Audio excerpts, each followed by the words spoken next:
Alright, boom, we are back. Today we're doing something very special.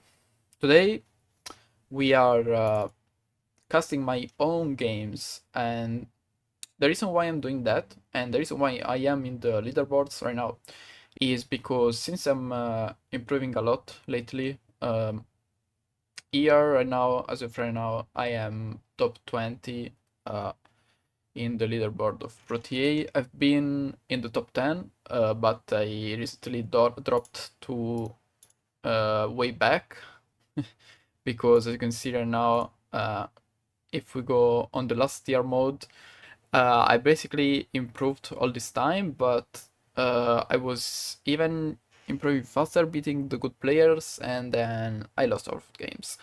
And that was a huge mental disaster for me. The second reason is I want to help all the guys that play TA that struggle a bit, maybe don't have much time to play the games that I have. I kind of feel entitled to this mission, so I'll be explaining to you all my little dirty secrets. So, GPP, we are playing Gasplant plane. This is the map we are about to cast today.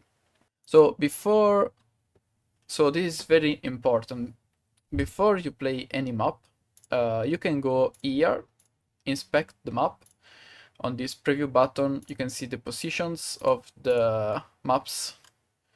You can see the metal patches, you can see the geovents, you can see the reclaim, you can see the reclaim energy, you can see basically everything. So if you want all the best chances to win that game, you go on metal patches, you see what's the fastest way to expand toward the metal spots, and that's usually the best way to play the map. So yeah, this time I'm just showcasing this map. GPP, one of the most played maps ever, probably, along with God of War, and I mean, I'm talking about the old days, because that's what people have been telling me. There are a couple of reasons why this map is very important to master for beginners, and that is the importance of expansion and raiding, because it's very hard to do in this map both things at once, and you have to do them both at once. The other way to play this map is by starting air first, and that's literally what I did. I'm playing against Dark. He's not the best player, it's not the worst player, but you know, we were playing for fun, and this game happened. Very weird game, to be honest, and you see why. And I will be talking about all my choices and why I made them choices. Um, it's a very weird game, to be honest. There are a few games that goes like this, but I mean, trust me, it will be fun. So let's just assume that you're not a total noob and you're not building solars. If you want to build an air start, because if you build solars, of course you will stall on metal, you will not have enough metal to build the bomber, and you will stall out for 5 minutes and die in 6 minutes, or probably even less, because a PV will be here on your base and you will die to one PV. Has it happened to me before? Maybe, probably yes. Uh, Hopefully it won't happen this game. Uh, Spoiler, it happened. Um, so this bomber is needs to be out before the 2 minutes mark. If you can do it before the 2 minutes, it's basically a dead bomber if the opponent does three defenders. So the way you defend from air first, if you know someone is going air first, or even if you don't, expect it, you can still do two and be fine, I guess. You need to really defend good with the MTs if you're expecting air. So the way I'm approaching this bombing is bad, because as you can see, if I read this max right here from this angle as I'm doing right now, it will be bad to go to the other one, so always set up decently.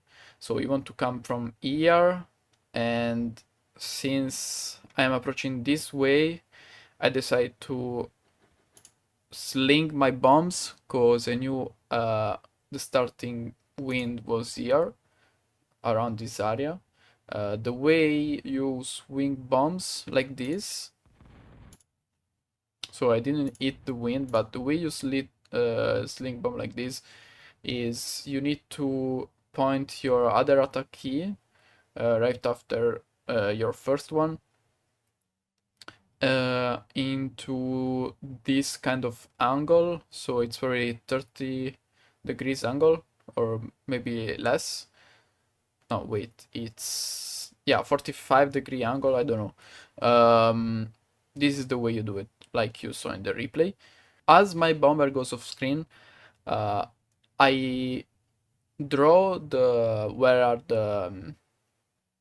the winds placed, and I don't give any other input, because the bomber needs to go off screen as fast as possible. And when I know that the bomber is at its maximum distance to come back to turn, I will just give the other input, so it will be as fast as possible to here. And what I do as the right after the moment I give the input to the bomber, I go back to my base and try as fast as possible to do the other lob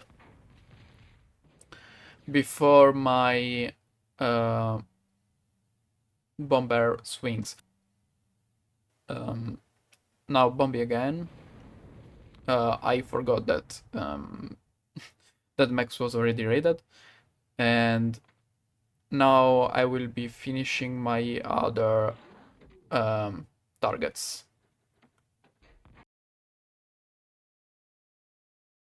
So now I'm back to my base after my bomber died. That was a mistake, by the way. You never want your bomber to die like that. So I probably shouldn't have done that last trade. I should have just kept it back on my com and repaired it. But yeah, that's why I also did the peeper that's patrolling down the south.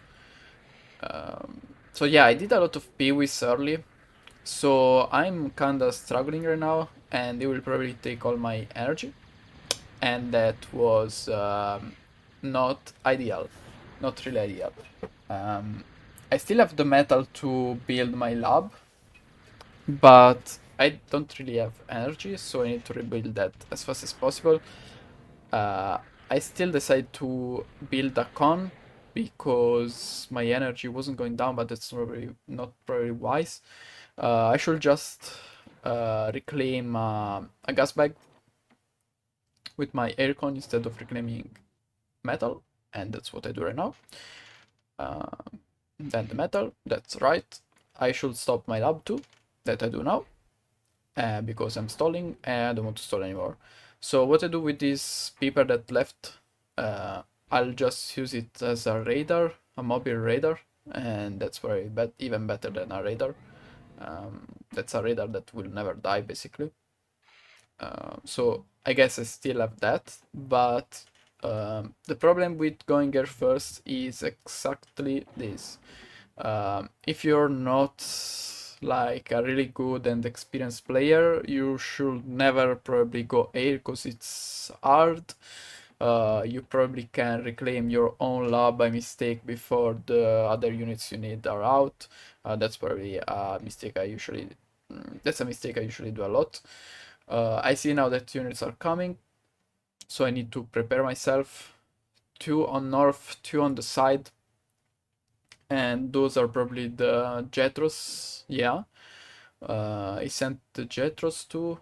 That they won't probably do a lot of damage because the Jetros do very low damage. So I'm good with these 2 MTs to push him away. But now I still need a bit more of energy, and I need to start expanding, because now I will be struggling if I don't expand.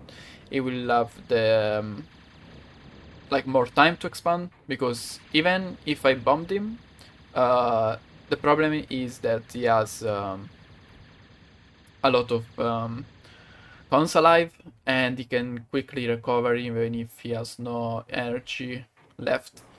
He can just turn off his lab, build with his commander, and he will be fine in like 10 seconds. So air needs to be worth, like to be really worth to do. You can't just pull an air first randomly. I mean, it will work if the guy doesn't expect it, but you kinda want people to expect air. I mean, you want to expect air at all times, especially on team games. But I mean, right now we are on a 1v1, so we will be fine with these.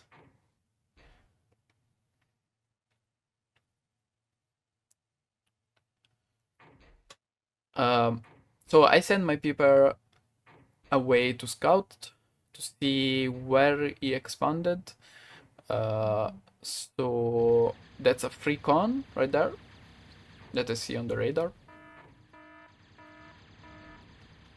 And I will take that free con, or maybe not. Why didn't I take that free con? Okay, I'm stupid. Maybe I didn't notice that was a con by the radar. But I will take these free maxes that Arc decided to let me. So I have a decent army now. It's not the best army to counter like all these guys, but yeah, it's enough. Yeah, the problem is that I don't have a radar, because I just built it and I didn't see that attack, so now I have to retreat, and I will probably lose that max. I also lost that other max right there on the north. So I'm in shambles. I'm really in shambles. I'm getting raided by these peewees, and this is kind of scary for my cons, but they stay alive. And all these advantage that Arc had right now, he kinda gave it to me because he gave me a lot of reclaim. And since reclaim is very valuable on Protea, it allows you to have the 80% of the metal that you spent for that unit back. So that will be nice. It allows me to rebuild kinda all the units that he had right there. And since I now have a nice group of units, I will just send it to him and see what he does. Usually you don't want to gift a lot of reclaim in this map,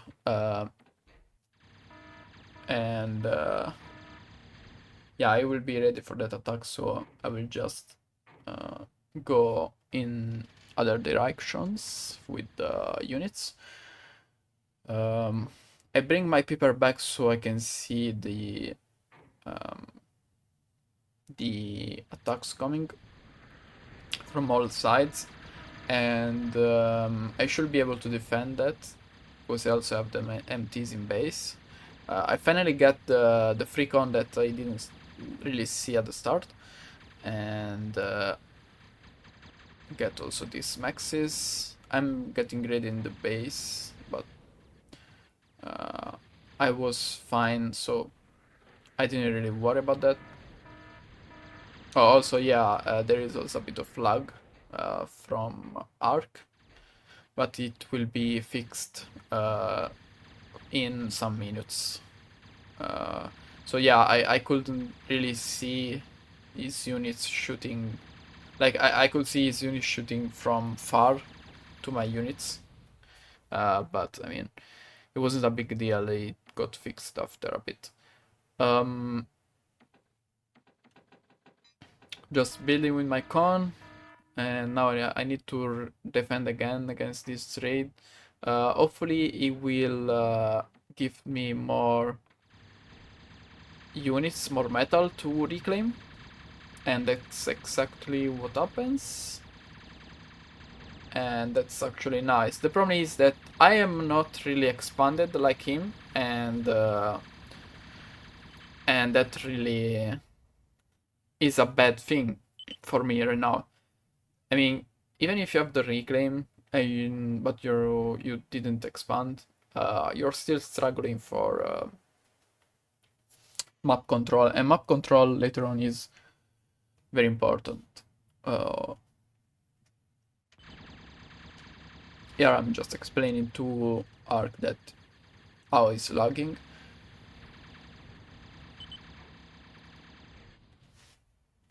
So the problem with Megamap, using Megamap to move units, is that you don't really pay attention to the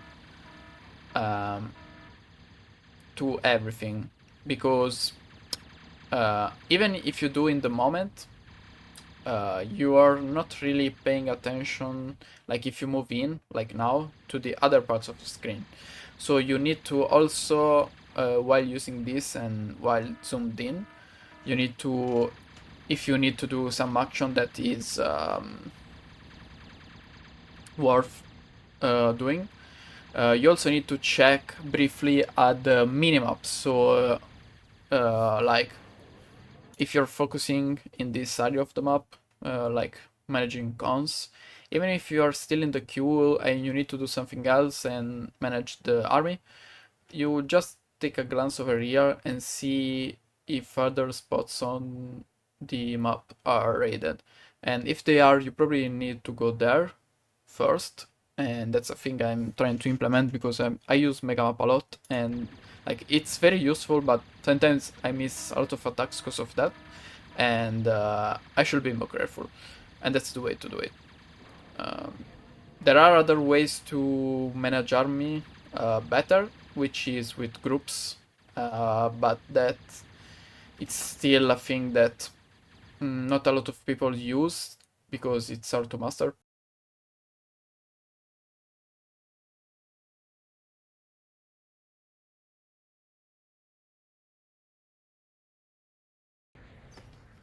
Okay, reclaiming with the aircon, trying to be a bit sneaky. I don't know if you know, if he knows that I still do have it. But now I'm getting raided my E again. I don't know how that radar survived, to be honest, but it did, so it was nice.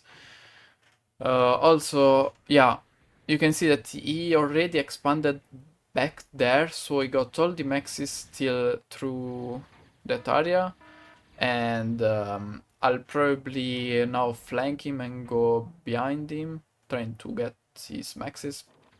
But I still have a lot of metal because he gave me a lot of free game. Gave me really a lot of free game. So the way I'm approaching this now is to just raid every max he has, and try to not give in too much metal, so Rex. And now I'm switching to flashes to give him a bit more pressure, and since flashes are fast and a bit tankier than POEs, I will gladly use them. So now I'm just being annoying, taking every max, flanking him from a lot of sides. You have to know that if you attack and give your units attack orders, it's way easier to do that rather than just defend the whole game. Because what is doing right now is basically trying to click everywhere and rebuild every max I kill, and that's not really effective for him. He's wasting a lot of time, but he still has, as you can see, a lot of units.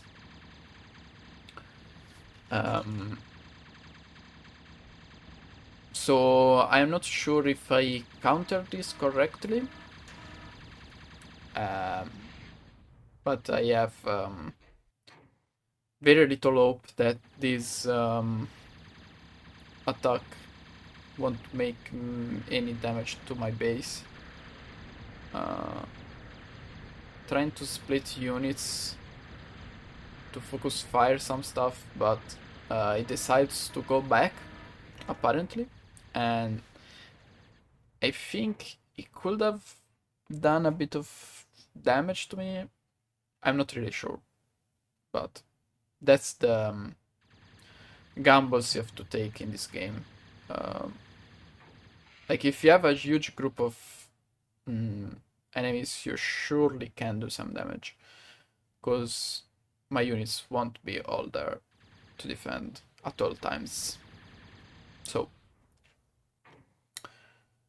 you can decide to, for example, you can decide to move all the units to one spot and attack from the flank or from a very sneaky place. So the defender will have to react to that. And this is probably even scarier than before, because now I don't have really a lot of stuff in my base to defend. I have my comm.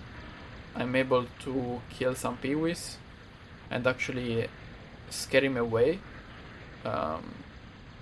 So he folded off both the attacks he was doing, and that's good because gives me a bit of breathing space.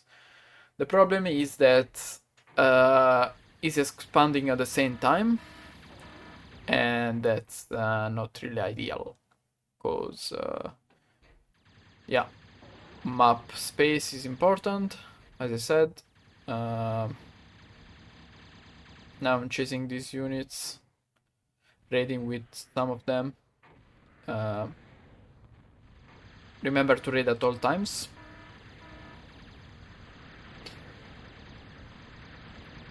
I should be able to defend these two. And the problem about having a lot of wrecks is that you also need to reclaim them. So you have to have cons that are not building to do that. So if you really punish me harder than that, you can be in an advantage.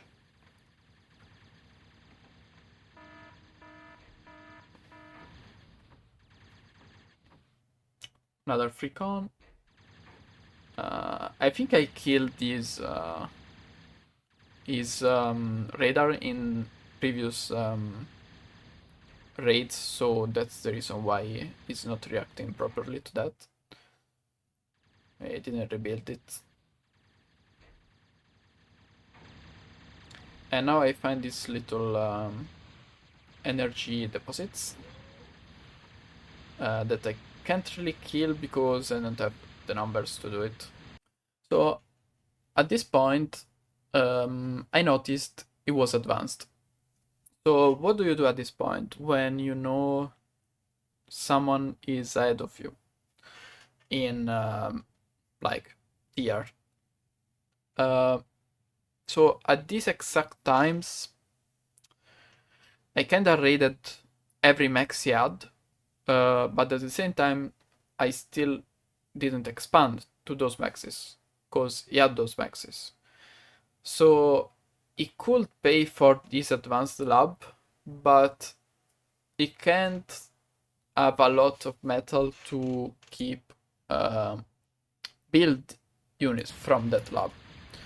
So what I thought was in that moment, okay, he has a lot of warriors, he can defend from my attacks, but if I continue to raid him like I'm doing right now, from all sides, so from mid, from the sides, from the two sides, he can't have a lot of warriors, like he can't have the numbers to defend from the warriors. So if I still keep attacking him, and like I'm doing now, focus fighting 1 or 2 warriors, I should be fine. Because the thing I'm sure, I won't be able to go advanced in this game. So the thing I need to do is try to do as much metal as possible to keep building a lot of flashes and try to raid him.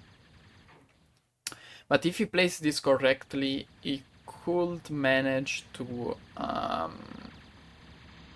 like keep me off his base, and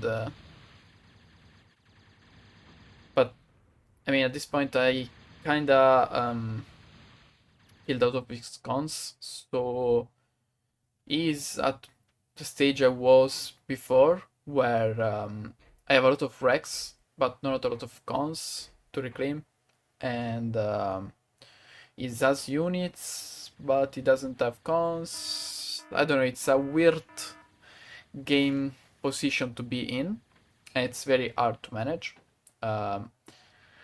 You kind of want to quit, but you don't know the opponent how he's doing. So yeah, I see that now he's staying in this little corner without metal. I basically raided every single max he had, and I mean I don't know how he's still producing this many warriors, but at this point the problem is that he doesn't have energy. Even if he had the metal, the energy will be a problem for him. And I mean, even if this game wasn't really particularly you know interesting gameplay wise, it was still a good way to know how to deal with this stuff if you're struggling. He's trying to attack with all the warriors left my base, and let's see what he's able to do. Enkel is his lab, his cons left, and his base is basically done.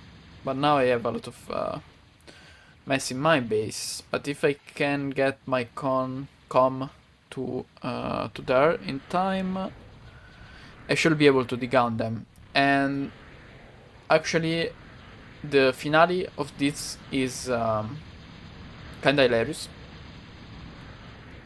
because you see his commander is that tiny blue dot that is coming towards me, and he will probably try to degun me, and I don't know if I knew that at the time. So now I am fine. Sorry. That's the commander. So what I do is to prevent to getting degunned, everything, I'll be some Jetros, since they can shoot from the distance. I mean, he shouldn't have a lot of energy left, so even if he deguns a couple times, shouldn't be able to degun more. But I wasn't really being too cautious with my commander, because I wanted to build the Jetros, and if he gets too close, my commander dies, but luckily he didn't die. That was a bit dumb by me, but okay. This was the oh, okay. Wait 1 second. These are the end results of the game. Oh my god. Oh my god. Oh my god. So this was the GPP game. Even though I had a very rough start, no E at the start, I managed to get all the reclaim and come back. So I'm happy. Maybe Tark wasn't really happy, but it was fun. It was fun. He also said that he didn't really build a second lab after the first one. You kind of want in this map 2 labs, because you need to like take over more the land, control the land more, and you can't really control it if you go fast advanced. You will lose to fast raids, and like if you lose the few maxes you have in this map, you are basically done. Like you don't really have more metal than that. So yeah, that was GPP, Gasplant playing for you guys, and see you at the next one. Probably the next one will be the Breezy's games I did in the tourney, which is the 2024 tourney 1v1 Protea we are having right now, hosted by Tar Monkey, or Tar Lon, or Mr. Lon X, however you want to call him. He's hosting the 2024 tourney for this year. So yeah, see you next time with the next video. Bye bye.